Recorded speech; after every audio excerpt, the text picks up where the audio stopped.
Income tax return पे आऊँगा, file income tax return पे आऊँगा। जियोसन फाइल चूँकि हमारी बन चुकी है तो यहाँ से करंट असेसमेंट ईयर 22-23 ले लिया और यहाँ से सेलेक्ट कर रहा हूँ ओरिजिनल रिटर्न। ऑडिटेड है नहीं, नो पे क्लिक कर दिया। ITR कौन सी है 4। कंटिन्यू पे क्लिक करेंगे, जियोसन फाइल अटैच कर लेते हैं जो बनाया अभी। देख सकते हैं सक्सेसफुली वैलिडेट हो गई है हमारी जियोसन फाइल, ओके है, कोई भी कमी नहीं है। अभी प्रोसीड टू वेरिफिकेशन पे जाएंगे और यहाँ पे इंस्टेंट वेरिफिकेशन करने वाला हूँ OTP के ज़रिए, आधार OTP के ज़रिए। तो इस पर टिक कर लिया, कंटिन्यू पे क्लिक करेंगे और यहाँ पे मैं टिक कर रहा हूँ OTP, आधार OTP के ज़रिए वेरीफाई करूँगा। इस पर क्लिक कर लिया, अभी कंटिन्यू पे क्लिक करूँगा, जनरेट आधार OTP। अब जो OTP आया है वो यहाँ लिखेंगे। चलिए लिख लेते हैं OTP को। अभी वैलिडेट पे क्लिक करेंगे और यहाँ से सबमिट कर रहे हैं रिटर्न को। देखो सक्सेसफुली हमारी रिटर्न सबमिट हो गई है। इस पर क्लिक करोगे, एक्नॉलेजमेंट डाउनलोड हो जाएगी। ये देखो दोस्तों, इस प्रकार से हमारी असेसमेंट ईयर 23-24 की फाइलिंग हो गई है। चाहे तो आप file income tax return, view file income tax return पे जाएंगे। देखो ये देखो ITR 4 फाइल हो गई, ये इसकी एक्नॉलेजमेंट नंबर है। सक्सेसफुली यही वेरीफाई भी हो गया। नमस्कार दोस्तों, आज बताने वाला हूँ कि ITR 4 बिजनेस इनकम के लिए कैसे फाइल करेंगे असेसमेंट ईयर 23-24 के लिए। हाँ जी दोस्तों, असेसमेंट ईयर 23-24 की ITR फाइलिंग शुरू हो चुकी है। चलिए आज मैं आपको बताऊंगा कि असेसमेंट ईयर 23-24 के लिए ITR 4 कैसे फाइल करेंगे। आपको करना क्या है, देखो फाइल नाउ पे जाना है। फाइल नाउ पे जाने के बाद असेसमेंट ईयर सेलेक्ट करेंगे। असेसमेंट ईयर 23-24 का फाइल कर रहे हैं, यहाँ से सेलेक्ट करेंगे हम लोग ITR का टाइप, कौन सी ITR है, ओरिजिनल या रिवाइज। तो ओरिजिनल रिटर्न है हमारी। उसके बाद बोलते हैं क्या ऑडिटेड है, नहीं नॉन ऑडिटेड है।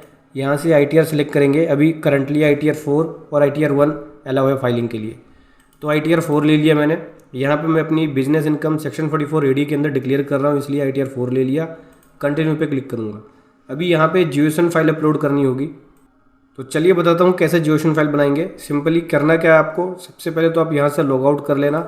लॉग आउट करने के बाद आपको जाना होगा डाउनलोड सेक्शन में और असेसमेंट ईयर 23-24 के लिए यहाँ पे आपको एक्सेल बेस यूटिलिटी दिखेगा ITR 4 की। इस यूटिलिटी को क्लिक करके डाउनलोड कर लेना, एक्सट्रैक्ट करना है और इस यूटिलिटी को करना है ओपन। दोस्तों ये मैंने एक्सट्रैक्ट करके एक्सेल यूटिलिटी को कर लिया है ओपन। अभी चलिए बताता हूँ कि कैसे जियोसन फाइल इसमें बनाएंगे। इस एक्सेल यूटिलिटी फॉर्म को भरना होगा ITR 4 के लिए, एक्सेल में इस फॉर्म को भरना होगा। तो स्टेप बाय स्टेप मैं आपको बताऊंगा। उससे पहले बताना चाहूँगा, जो भी भाई बंधु मेरे चैनल पे पहली बार है, इस वीडियो को पहली बार देख रहे हैं, जिन्होंने अभी तक सब्सक्राइब नहीं किया, सब्सक्राइब कर लीजिए, साथ ही साथ बेल आइकन पे भी क्लिक कर लीजिए ताकि इस तरह का कंटेंट आपको मिलता रहे। करना क्या है, देखो यहाँ पे हम लोग प्री फिल डाटा, पहले से ही कुछ basic information income tax portal पे होती है, तो उस इन्फॉर्मेशन को ऑटोमेटिक यहाँ भर देंगे जियोसन की मदद से, प्री फिल डाटा की मदद से। इसके लिए करना क्या होगा, आपको इनकम टैक्स पोर्टल पे आएंगे, लॉगिन पे आएंगे, फिर से यहाँ पे आपको पहले करना होगा लॉगिन। तो चलिए कर लेते हैं लॉगिन। दोस्तों ये कर लिया लॉगिन। लॉगिन करने के बाद फाइल पे जाना है, इनकम टैक्स रिटर्न फॉर्म पे जाना है, डाउनलोड प्री फिल डाटा पे जाना है। इस पर क्लिक करेंगे, यहाँ से असेसमेंट ईयर सेलेक्ट करेंगे, असेसमेंट ईयर 23-24 डाउनलोड पे क्लिक करेंगे। तो जो पहले से कुछ इन्फॉर्मेशन है, बेसिक इन्फॉर्मेशन इस जियोसन फाइल में होती है। ये डाउनलोड करने के बाद करना क्या है, आपको इंपोर्ट प्री फिल डाटा पे क्लिक करेंगे। जहाँ पे आपने जियोसन डाउनलोड करके रखा है उसको इंपोर्ट कर लेंगे इसमें।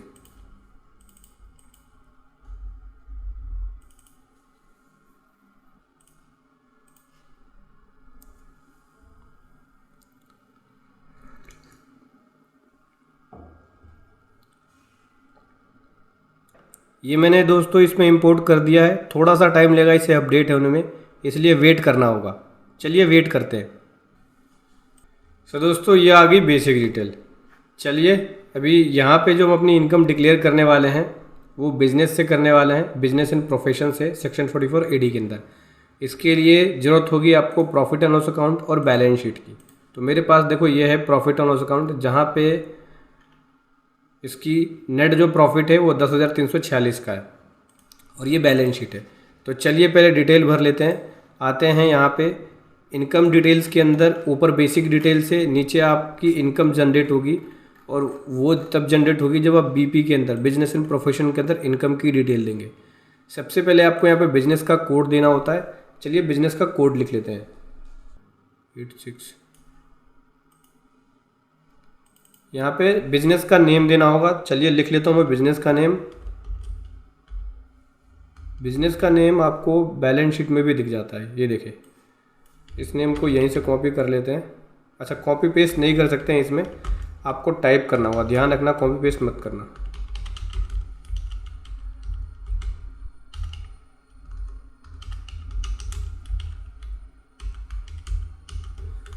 कंपनी का नेम दे दिया, बिजनेस का नेम दे दिया।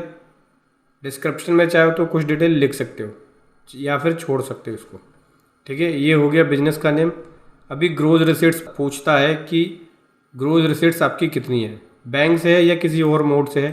तो मेरी यहाँ पे जो ग्रोज रिसीट्स है वो प्रॉफिट एंड लॉस अकाउंट के अकॉर्डिंग जाएगी। देखो जो मेरी सेल है यहाँ पे ग्रोज रिसीट्स बनेगी। ग्रोज रिसीट्स या सेल सेम ही होती है। तो 11,136 यहाँ पे लिखेंगे, 11,136 ये लिख दिया मैंने। और 11,136 लिखने के बाद ए वाले पॉइंट में अगर आपने ए में इंफॉर्मेशन दिया है तो यहाँ पे उसकी नेट प्रॉफिट को लिखना होगा। नेट प्रॉफिट 10,346 है, 10,346,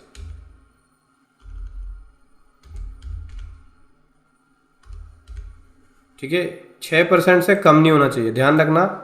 जो ये आपने ग्रोज रिसीट दिखाया नेट प्रॉफिट, उससे 6% से कम नहीं दिखा सकते। 6% से कम दिखाओगे तो ऑडिट कराना पड़ेगा। हालांकि मैं जो नेट प्रॉफिट दिखा रहा हूँ 92% के आसपास है, तो मेरा 6% से कम है ही नहीं। चाहे मैं 8% वाले में दिखाऊँ या 6% वाले में, उससे कम है ही नहीं। आपकी अगर अदर मोड में ग्रोज रिसीट्स है, जैसे कैश में रिसीव करते हो, जो आपकी सेल है कैश सेल है, तो अदर मोड में लिखेंगे। बैंक से है, चेक से है या डिजिटल मोड से है, तो ए वाले पॉइंट में अपनी ग्रोज रिसीट्स या सेल्स को लिखेंगे। अगर बी वाले में लिखते हो तो उसका आपको 8% से कम नहीं दिखा सकते। जो प्रॉफिट है ग्रोज रिसीट्स का 8% से कम नहीं दिखा सकते, उससे कम दिखाओगे तो ऑडिट कराना पड़ेगा। ये हो गया, हमने सेक्शन 44 AD के अंदर अपनी इनकम की डिटेल दे दी। उसके बाद नीचे स्क्रॉल करेंगे। नीचे स्क्रॉल करने के बाद GST नंबर, GST में रजिस्टर्ड है तो GST नंबर की डिटेल देनी होगी। तो चलिए यहाँ पे लिख लेते हैं GST नंबर। ये GST नंबर दे दिया। अब जो टर्नओवर GST के अकॉर्डिंग है उसकी डिटेल देनी पड़ेगी कि GST में आपकी कितनी सेल है। तो जो GST में मेरी सेल है बिल्कुल सेम है जितना मैंने प्रॉफिट एंड लॉस अकाउंट में दिखा रखा है, 11,136। 11,136 लिख दिया मैंने। अभी नीचे स्क्रॉल करेंगे, यहाँ पे आपको बैलेंस शीट की डिटेल देनी होती है, ठीक है। तो चलिए बैलेंस शीट की डिटेल दे लेते हैं। बैलेंस शीट की डिटेल कहाँ से मिलेगी, मैंने आपको दिखाया था शुरू में। देखो ये है हमारी बैलेंस शीट। तो सबसे पहले बोलता है पार्टनर कैपिटल अकाउंट। तो पार्टनर कैपिटल अकाउंट में देख सकते हैं 10,54,684, 10,54,684। Unsecured loan, secured loan, advance, sundry creditor है 35,573 का, 35,573 का हमने सन्ड्री क्रेडिटर दे दिया। अदर कोई लाइबिलिटी है तो वो लिख सकते हैं। अदर लाइबिलिटी यहाँ पे हमारा ड्यूटी एंड टैक्सेस है, 1,506 का ड्यूटी एंड टैक्सेस लिख दिया। उसके बाद फिक्स एसेट्स में मशीनरी है 93,179 की, 93,179। इन्वेंट्री भी है, इन्वेंट्री है 279,668, 279,668। इन्वेंट्री के बाद डेटर है 99,861 का। फिर उसके बाद है बैलेंस, कैश इन हैंड और बैंक, बैलेंस विद बैंक। तो बैलेंस विद बैंक कितना हो गया, वो है 14,298। और कैश इन हैंड है यहाँ पे 604,757, 6 लाख के आसपास का है। अदर कोई एसेट्स है तो उसकी डिटेल दे सकते हैं। तो अदर कोई एसेट्स नहीं है। टोटल लाइबिलिटी टोटल एसेट्स बराबर होना चाहिए, इसमें फ़र्क नहीं होना चाहिए। तो देख सकते हैं हमारा एसेट और लाइबिलिटी में कोई फ़र्क नहीं है, और यही सेम यहाँ भी है। तो हमने बैलेंस शीट की डिटेल दे दी। अभी करना क्या है, ये शीट हमारी ओके हो चुकी है। अभी आप चाहो तो इसको वैलिडेट पे क्लिक कर लो। BP शीट ओके है, इनकम वाली शीट पे आ जाते हैं और यहाँ पे इसको एक बार कर लेते हैं वैलिडेट। यहाँ पे हम लोगों ने शायद कुछ इन्फॉर्मेशन भरी नहीं है। नीचे आते हैं, सबसे पहले यहाँ पे जो इन्फॉर्मेशन है पूछते हैं कि सबसे पहले इन्फॉर्मेशन, क्या आप न्यू टैक्स रिज्यूम को ले रहे हो, नहीं न्यू टैक्स रिज्यूम को नहीं ले रहे। नीचे आ जाते हैं। उसके बाद यहाँ पे सबसे पहले पूछा है कि सेक्शन 139 सब सेक्शन 1 के 7th प्रोवाइज को कंप्लाई करते हो, नहीं कंप्लाई नहीं करते हैं, नो कर दिया। ये सारे ऑप्शन बंद हो गए। फिर बोलता है कि क्या रिप्रेजेंटेटिव एसएसए के द्वारा फाइल हो रही है, नहीं, नो पे नो क्लिक कर दिया। ऊपर और आते हैं, रिटर्न जो फाइल कर रहे हैं वो कौन से सेक्शन में फाइल कर रहे हो, section 139 subsection 1 before due date. Nature of employment के बारे में पूछता है तो अदर्स ले लो आप, इसमें अदर सेलेक्ट कर लिया।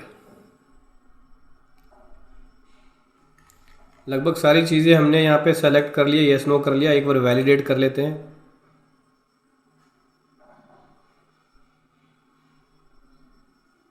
अच्छा, ये बोलते हैं फॉर्म 10IE फाइल किया है अगर न्यू टैक्स रिज्यूम लिया है तो। नहीं, न्यू टैक्स रिज्यूम को हमने नो कर दिया है।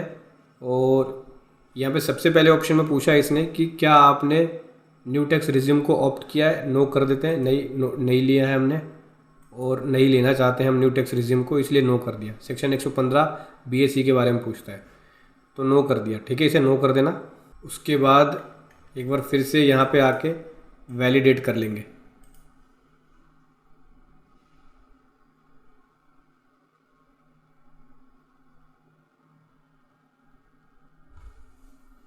अच्छा, करंट असेसमेंट ईयर के लिए भी पूछ रहा है नीचे कि न्यू टैक्स रिज्यूम आप ले रहे हो या नहीं, तो यहाँ पे नोट ऑप्टिंग कर देना, न्यू टैक्स रिज्यूम नहीं ले रहे हैं करंट के लिए।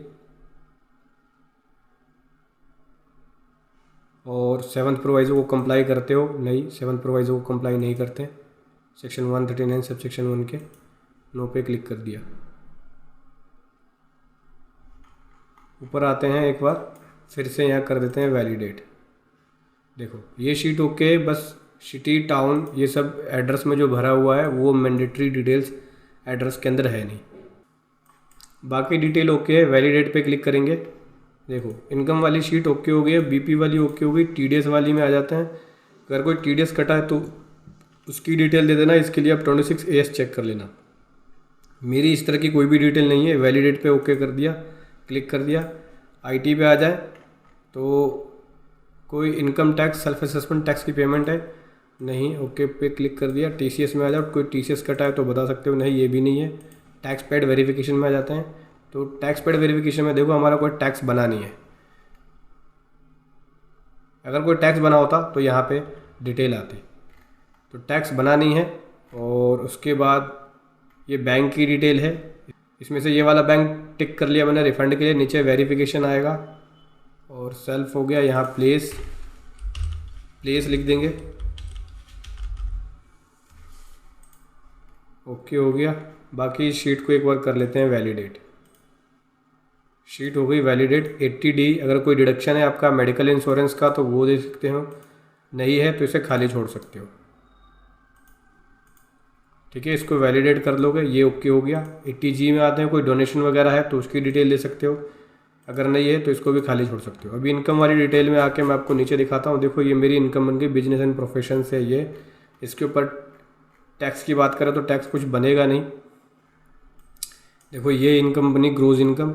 नीचे डिडक्शन से अगर आपको कोई डिडक्शन है 80C में, जैसे LIC का, म्यूचुअल फंड का, PPF का, प्रोविडेंट फंड का, ट्यूशन फीस का, वो दे सकते हो आप। कोई मेडिकल इंश्योरेंस का है वो दे सकते हो आप। 80C में 1.5 लाख तक की डिडक्शन मिल जाती है। इसके बाद नीचे दिखता है टैक्स, तो मेरी इनकम 2.5 लाख से कम है तो टैक्स कुछ बना ही नहीं, जीरो। 2.5 लाख से ऊपर जाएगा तो टैक्स बनेगा, लेकिन उसमें भी और रीबेट मिल जाता है। 87A के अंदर रीबेट मिल जाता है, 12,500 तक का टैक्स बनेगा तो रीबेट मिल जाएगा। तो 5 लाख तक की इनकम दिखा सकते हो, उस पर टैक्स बनेगा नहीं आपका। ठीक है, अभी ये शीट ओके है, फाइलिंग के लिए रेडी है। करना क्या है, सिंपली जनरेट जियोशन फाइल पे क्लिक करना है, ओके कर देंगे। और यहाँ से जियोशन फाइल जनरेट होने में थोड़ा सा टाइम लगे। उससे पहले हमें क्या करना है, सबसे पहले कंप्यूट टैक्स पे क्लिक करना है। पहले कंप्यूट टैक्स पे क्लिक करेंगे, टैक्स को कंप्यूट करेगा। टैक्स को कंप्यूट कर लिया, अभी जनरेट जियोशन फाइल पे क्लिक करेंगे। इस पर क्लिक कर दिया, जियोशन फाइल जनरेट होने में थोड़ा सा टाइम लगेगा। और देख सकते हैं सक्सेसफुली हमारी जियोशन फाइल जनरेट होगी। बता रहा है कि ये इस पाथ में, इस लोकेशन में सेव है। अब लॉगिन करके बस आपको फाइलिंग करनी है। तो मैं आ जाता हूँ पोर्टल पे और मैं यहाँ से आ जाता हूँ ई फाइल पे आने के बाद इनकम टैक्स रिटर्न पे आऊँगा, फाइल इनकम टैक्स रिटर्न पे आऊँगा। जियोशन फाइल चूँकि हमारी बन चुकी है तो यहाँ से करंट असेसमेंट ईयर 22-23 ले लिया और यहाँ से सेलेक्ट कर रहा हूँ ओरिजिनल रिटर्न। ऑडिटेड है, नहीं, नो पे क्लिक कर दिया। ITR कौन सी है, 4। कंटिन्यू पे क्लिक करेंगे, जियोशन फाइल अटैच कर लेते हैं जो बनाया अभी।